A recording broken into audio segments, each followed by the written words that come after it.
सतगुरुदेव की जय। बंदी छोड़ कबीर परमेश्वर जी की जय।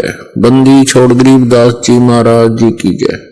स्वामी रामदेवानंद जी गुरु महाराज जी की जय हो।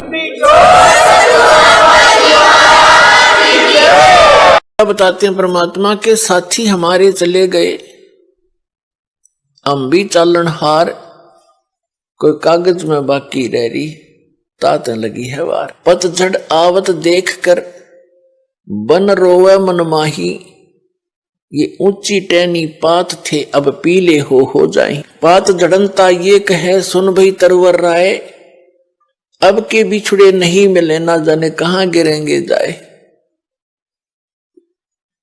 तरवर कहता पात से सुनो पात एक बात, यहां की यह रीति है एक आवत एक जात। परमेश्वर कबीर जी ने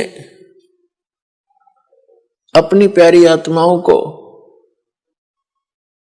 तत्व ज्ञान समझाने के लिए भिन्न भिन्न प्रकार के फार्मूले अप्लाई किए हैं कि ना जाने किसके कौन सी बात चुभ जा और जीवन बदल जाए उसका। अब जैसे कुएं में बाल्टी गिर जाती है,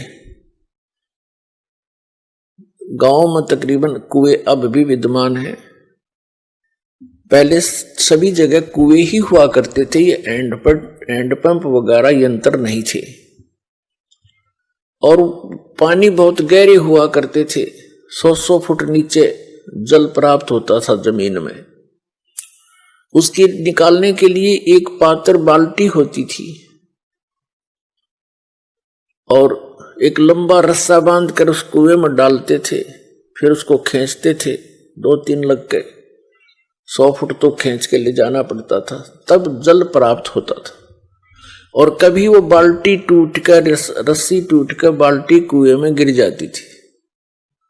उसको निकालने के लिए क्या फार्मूले अपना रखे थे कि 15, 16, 20 हुक इकट्ठे बांध कर उल्टे सुलटे नो करके ऐसे करके उनको रस्सी से बांधकर गुच्छा सा बनाकर और कुएं में डाला जाता था और ऐसे घुमाते थे तो वो बाल्टी एक हुक में उलझ जाती थी, इसको बाहर खींच लेते थे। वैसे तो एक हुक भी पर्याप्त था उसको निकालने के लिए, लेकिन ज्यादा इसलिए डाले जाते हैं कि एक तो इधर उधर घूम जावे, ना लगे उसके कितने फटना हुआ उड़ जाए नहीं। और 20-22 ऐसे डाल दिए, कोई से मत उड़ जाएगी वह तो पुण्यात्माओं उलझिर वो बाहर आई। तो यहां हम काल के कुएं में पड़े हैं। परमात्मा ने इतना ज्ञान बोला है, ऐसे वचन बोले हैं, ना जाने किस आत्मा को और कौन सा वचन खटक गया उसी से उद्धार हो गया, उलझ गया उसमें, वो उलझ गया तो निकल गया। तो क्या बताते हैं, जब पतझड़ आते हैं, बसंत ऋतु प्रारंभ होती है, कहते हैं सभी वृक्षों के पत्ते पीले होकर गिर जाते हैं। ये समझो कि जब तो उस समय का वर्णन बताते हैं, हमारे ऊपर लागू करके बताते हैं कि जैसे बालक है छोटा सा, युवा हुआ, फिर वृद्ध हो गया, सफेद बाल हो गए, तो सफेद बाल हो गए तो इन्हों सोच ले भी टिकट कटने वाली है, कदे कट जाए, ये पहचान है और हम फिर भी परवाह नहीं करते।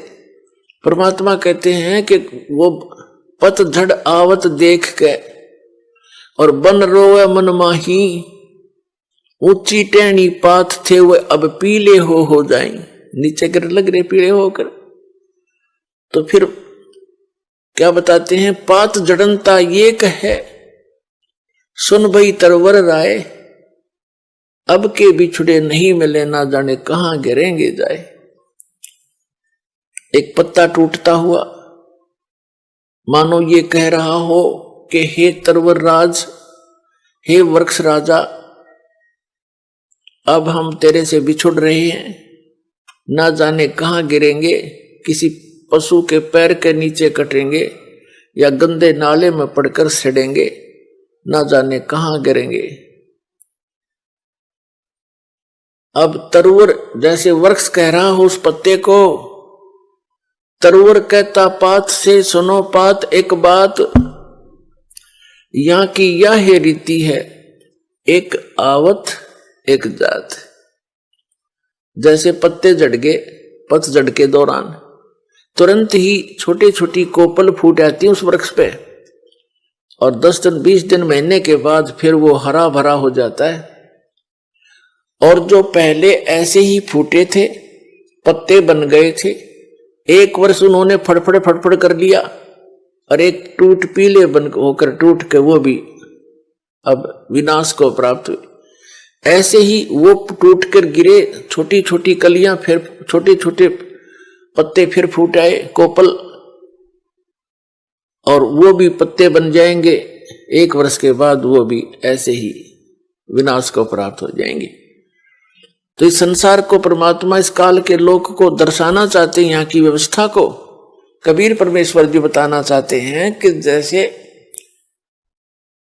बच्चे का जन्म हुआ, फिर युवा हुआ, विवाह हो गया, उनके संतान होगी, छोटे फिर बच्चों के भी संतान होगी, अपनी मृत्यु निकट आ गई, पोता पोती बच्चे अपना वो कोपल फूट आई, वो बूढ़ा मर जाएगा, बच्चे जवान हो जाएंगे, फिर वो मर जाएंगे, फिर उनके जवान हो जाएंगे। तो परमात्मा यहाँ बताना चाहते हैं कि यहाँ की यह रीति है एक आवत एक जात। अपने आत्माओं जैसे कोई व्यक्ति सारा जीवन अपने परिवार पोषण में, मकान कोठी बनाने में लगा ही देता है सारा, जिसको ये ज्ञान नहीं वो सारा काम में वो करे आजीवन, बस उतने में ही सीमित रहता है। ये तो सत्संग सुनने से पता लगता है कि हमारा मूल कार्य तो कुछ अन्य था। तो ये सत्संग भी बहुत पुण्यकर्मी प्राणी को ही प्राप्त होता है। तो क्या बताते हैं कि वो व्यक्ति जो अपने मकान बनाने में, बच्चों का पालन पोषण करने में और बड़ी उनके बीच में प्यार से रह रहा था, सारा जीवन लगा दिया, और फिर मृत्यु की निकट आ गई, कोई रोग हो गया, ऐसा दे रोग हो गया, परिवार को ही पता लग गया कि इसकी मृत्यु निश्चित है, और स्वयं को भी ज्ञान हो गया।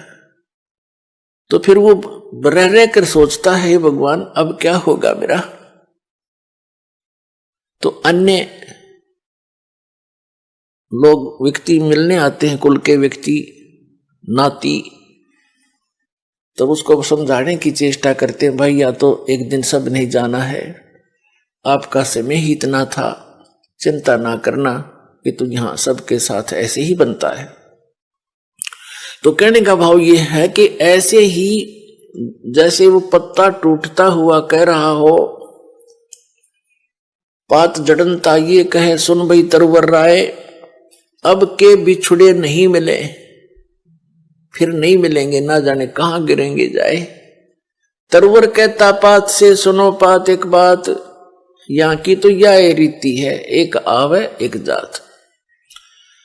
तो ऐसे स्थान पर आप कितने निर्भय होकर रह रहे हो, और क्या क्या बकवादें करते हो सारे जीवन में, बगैर ज्ञान के कुबद की जाती है।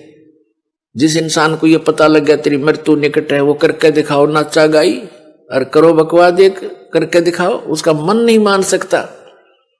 तो हम इतने अबोध हैं या इतनी भांग पी रखी है इस काल के, इस माया की, कि हमने वो दिखाइए ना देता, सुनने को बताना चाह, उसका असर हमारा होता नहीं। अब जैसे महापुरुषों के पास जाते हैं, उनका चेहरा भले ही वो अंदर से खुश होते हैं, लेकिन ऊपर से वो मायूस दिखाई देते हैं। आदरणीय नानक देव साहिब जी के पास कुछ भक्त गए जाते रहते थे, कुछ नए नए भी जाते हैं, तो वो देखते हैं कि हमने तो साधु संतों के चेहरे बड़े खिले हुए लाल लाल देखे, उनके देखे जो पेट भर थे, ऊपर से दिखे साधु, उनको ज्ञान था ही नहीं। अच्छी खावा काजू किस्मस मेवार पेलन डंड कि 2 किलो पीवे दूध इकट्ठे, उनके तो आप लाल चेहरे होंगे, वो तो काल के पशु है। और जो संत है उन्हें तो टाइम पास करना मुश्किल हो जाता है। यहाँ पर जब ज्ञान हो जाएगा तो नए नए भक्त जाते थे, वो पूछते हैं कि महाराज जी आप हमें कभी खुश नजर नहीं आए, आप ऐसे रहते हो जैसे आपका कोई चीज गुम हो गई हो, मायूस रहते हैं। तो नानक जी ने कहा कि ना जाने काल की कर डारे और किस विध ढल जा पास आवे, और जिनाते सरते मौत खुड़क दी उन्होंने केड़ा हासा। कहा करते महात्मा कि तुमने ज्ञान कौन बालको, हमें अपनी मौत दिखाई देती है। 1 मिनट में 1 सेकंड में ना जाने काल के बिजली गिर देर किस क्षेत्र में डाल दे। सामने ठीक ठाक सोए थे, उड़ीसा में एक बार साइक्लोन आया था, ये बहुत जबरदस्त। पानी समुद्र का जल हवा के वेग से 30-40 फुट ऊंचा उठकर अरे से चल पड़ता, फुल स्पीड से 200 किलोमीटर प्रति घंटा की स्पीड से। और वो इतना प्रेशर से चलता है, जिस क्षेत्र में से गुजरता है उनके मकान मकोन सबको तहस नहस कर, और जो जितने भी उसके अंदर होते हैं सभी पानी में डूबकर मर जाते हैं। उनको कहीं इधर उधर जाने का समय नहीं मिलता। और वो सभी इसी तरह लगे हुए थे जैसे शेष बच्चे भी लग रहे हैं, ये कर दूंगा, वो कर दूंगा, फलाना कर दूंगा, उस पर ऐसे कर दूंगा, ये कोठी बनाऊंगा। जो बनाना था वो प्रारंभ भी नहीं कर पाते। ये करना था जो भक्ति करो, परमात्मा ने याद रखो, और समर्थ की शरण में आने से ये आपदाएं भी टला करती हैं। तो क्या बताते हैं, ना जाने काल की कर डारे किस विध ढल जा पास आवे, और जिनाते सरते मौत खुड़क दी उन्होंने केड़ा हासावे। हमने तो भाई अपनी मौत दिखाई देती है, और ना जाने यहां क्या बिजली गिर जा, और इसलिए सावधानी बरत रहे हैं। और वहां जाने की चिंता है कोई गलती ना हो जाए और फिर काल के जाल में फंसे रह जाए। फिर उन्होंने पूछा कि भक्तों ने पूछा क्या आप सदा ऐसे रहते हो, क्या आपको कभी खुशी नहीं होती? संतों की जो खुशी है वो आत्मिक होती है, ऊपर लोग दिखावा नहीं होता। नानक साहब जी कहते हैं, साध मिले साढ़ साधी होंदी और बिछड़ जा दिलगिरी वे, अख दे नानक सुनो जहां ना मुश्किल हाल फकीरी वे। जब मुझे मेरे भक्त मेरे साध संगत आती है, सत्संग होता है, तो मेरी खुशी का ठिकाना नहीं होता, लेकिन वो दांदरे काट कर नहीं, अंदर से खुशी होती। साध मिले साढ़ साधी होंदी और बिछड़ जा दिलगिरी वे, और जब ये चले जाते हैं भक्त तब मुझे दिलगिरी होती है और चिंता सताने लग जाती है। किस चीज की? कि इनको मुश्किल से मैंने लाइन पर लाया है, विकारों से रहित किया है।